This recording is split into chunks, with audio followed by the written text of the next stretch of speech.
ভালো রাখার দায়িত্বও আপনারই। কেন? এই হাঁস যদি অসুস্থ হয় সেটার দায়ভার আপনাকেই নিতে হবে, সেটার লসের গানি আপনাকেই টানতে হবে। তাই আপনার খামারটা যেভাবে ভালো থাকে, আপনার হাঁস যেইভাবে প্রোডাকশন দেয়, আপনার হাঁসটা যেভাবে সুস্থ থাকে এবং আপনি যেইভাবে প্রফিটেবল সাইডে থাকেন, সেই বিষয়টা বিবেচনা করেই আপনাকে চলতে হবে। কিছু কিছু সময় আছে হাঁস খামারে এমন কিছু এক্সট্রা কেয়ার করতে হয় যা আসলেই শিশু বাচ্চাদের চাইতেও আরও এক্সট্রা কেয়ার করতে হয়। কীরকম? আপনারা অনেকে অবগত আছেন বর্তমানে শৈত্যপ্রবাহ চলতেছে, যেমন কোনো রোদের সাথে দেখা নেই, প্রচণ্ড কুয়াশা এবং অনেক ঠান্ডা। আর এই সময়টাতে হাঁস খামারের এমন কিছু এক্সট্রা কেয়ার করতে হয় যা আপনাকে হাঁসে বলে দেবে না, সেটা আপনার নিজ থেকেই করতে হবে। আর যদি এই বিষয়গুলো আপনি খেয়াল না করেন তাহলে অনেক পরিমাণে লস করতে পারেন, যা আপনার অজান্তেই হয়ে যাবে। যেরকম আমার খামারটা দেখতেছেন, এখন পর্যন্ত হাউজের মধ্যে কোনো পানি নেই। এই পানিটা ছিল, পানিটা দিছিলাম, এই পানিটা ছিল 12টা থেকে 1টা পর্যন্ত। এই হাউজের মধ্যে আমি সরাসরি মোটর থেকে সরাসরি যে পানিটা উঠতেছে সেই পানিটা আমি সরাসরি হাউজের মধ্যে দিয়ে 1 ঘন্টা গোসল করার মতো জায়গা দিছি।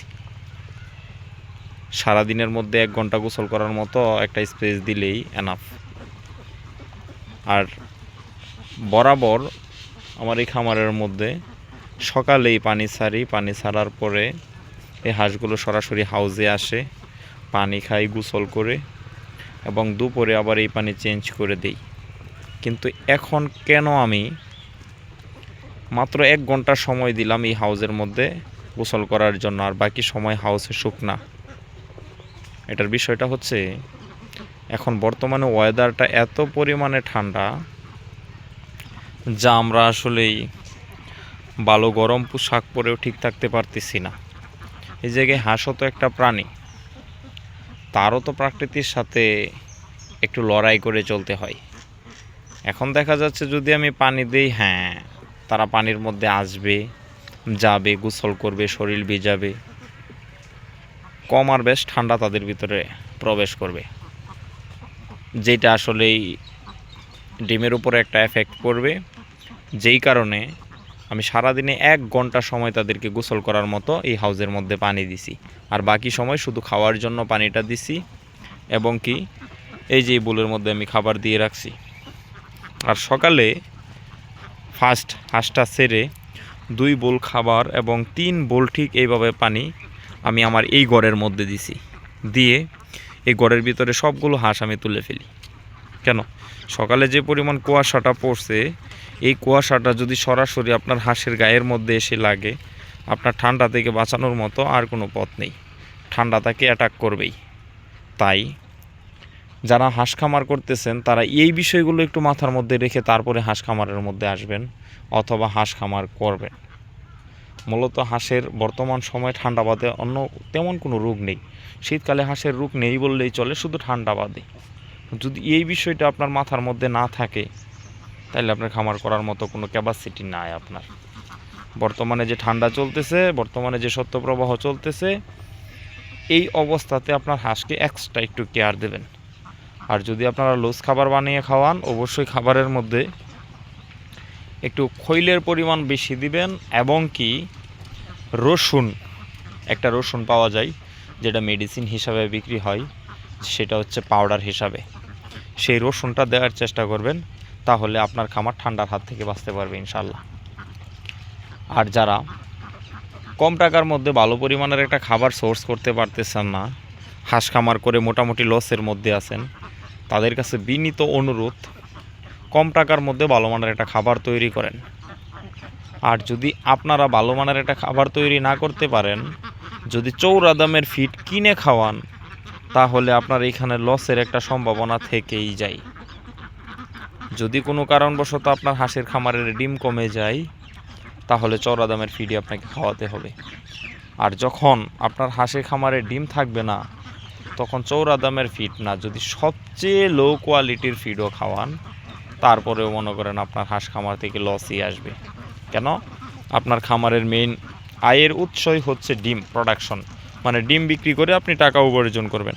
যদি খামারে ডিমই না থাকে, তাহলে আপনার আয়ের পথ বন্ধ হয়ে গেল, ব্যয়ের পাল্লা ভারী হয়ে গেল। ঠিক এরকমভাবে খামার করবেন না। ভালো টাকার মধ্যে, কম টাকার মধ্যে আপনি একটা সাশ্রয়ী মূল্যে খাবার তৈরি করেন, যেইটা খামারটা আপনার নিজের কন্ট্রোলে থাকবে, খাবারটা অন্য কোনো কন্ট্রোলে চলে যাবে না। বর্তমানে ডিমের বাজার মূল্য মাশাল্লাহ খুব ভালো। যদি কম টাকার মধ্যে ভালো একটা খাবার দিতে পারেন, তাহলে আপনি খামার থেকে খুব ভালো পরিমাণে একটা লাভ করতে পারবেন, যেটা কিনা একটা গরুর খামারে, একটা ছাগলের খামারে বলেন, আর একটা মুরগির খামারে বলেন, জাহাজ খামারের সাথে কখনো পারে না।